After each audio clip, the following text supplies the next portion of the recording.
Assalamualaikum warahmatullahi wabarakatuh. Nama saya Aris Saskia Mahardika Dewi, absen 9 dari kelas 12 MIPA 1. Saya akan mempresentasikan tentang sikap selektif, perkembangan ilmu, pengetahuan, dan teknologi di bidang sosial budaya. Perkembangan iptek di Indonesia itu sangat berpengaruh besar terhadap bidang sosial budaya. Apa saja sih pengaruh dan peranannya? Yang pertama adalah pengaruhnya itu mempengaruhi gaya hidup masyarakat Indonesia. Yang kedua, gaya berpakaian. Yang ketiga, dasar ikatan bermasyarakat. Dan yang keempat adalah mempermudah masyarakat untuk mencari teknologi dan ilmu pengetahuan.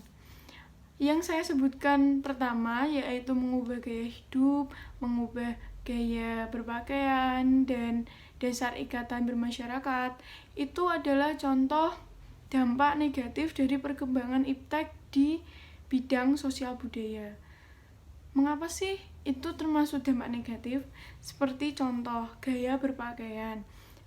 Masuknya perkembangan iptek itu membuat masyarakat dengan mudah itu menjangkau pengetahuan dan teknologi. Selain itu, teknologi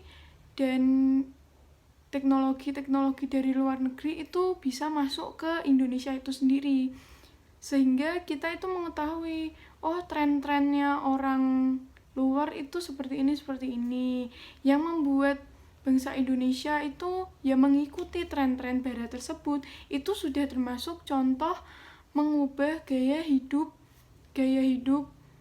bangsa Indonesia karena ikut ke barat-baratan.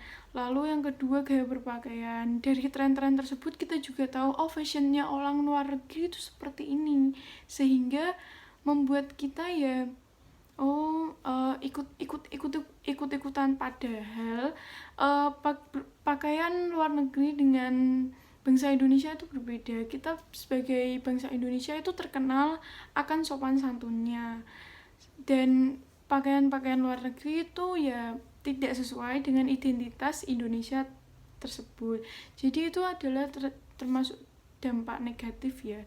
Selain itu juga gaya hidup kita itu lebih bersifat konsumtif, yaitu biasanya itu selainnya itu boros seperti itu.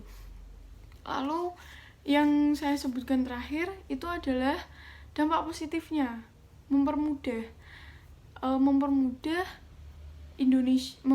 masyarakat Indonesia untuk mencari ilmu pengetahuan secara mudah. Tinggal mengetik di internet, kita bisa mendapat jawaban-jawaban dari pertanyaan-pertanyaan kita. Lalu bagaimana sih caranya agar yang negatif tadi itu bisa bersifat positif dan bisa masuk ke kebudayaan kita, yaitu dengan cara bersifat sebagai berikut. Kita sebagai individu itu harus bersifat terbuka terhadap perkembangan dan pengetahuan yang baru-baru masuk itu. Lalu yang kedua adalah kita itu harus berorientasi ke masa depan, tidak ke masa lampau atau ke masa lalu. Jadi ya kita sebagai masyarakat itu harus mengikuti perkembangan zaman. Lalu yang ketiga adalah kita itu harus pandai memanfaatkan ilmu pengetahuan secara baik. Kita itu harus memanfaatkannya secara baik ya. Lalu yang keempat adalah menghargai profesi sesuai dengan prestasi. Dan yang kelima adalah menghargai hak masyarakat, menghargai hak manusia. Yang keenam adalah kita itu harus menggunakan sumber daya alam dengan baik untuk pembangunan di masa yang akan datang. Selain itu, bagaimana sih caranya agar kita itu terhindar dari dampak-dampak negatif yang tadi itu? Yaitu yang pertama adalah ya dengan bersikap selektif.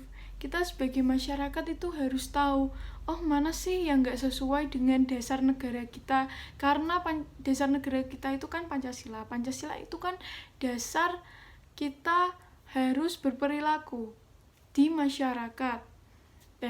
Kita itu harus tahu misal kayak tadi gaya hidup kebarat-baratan itu kan nggak sesuai dengan bangsa Indonesia kita, sehingga ya kita harus ini bukan budaya kita seperti itu. Lalu yang kedua itu dengan cara ya dapat membedakan mana yang baik mana yang buruk.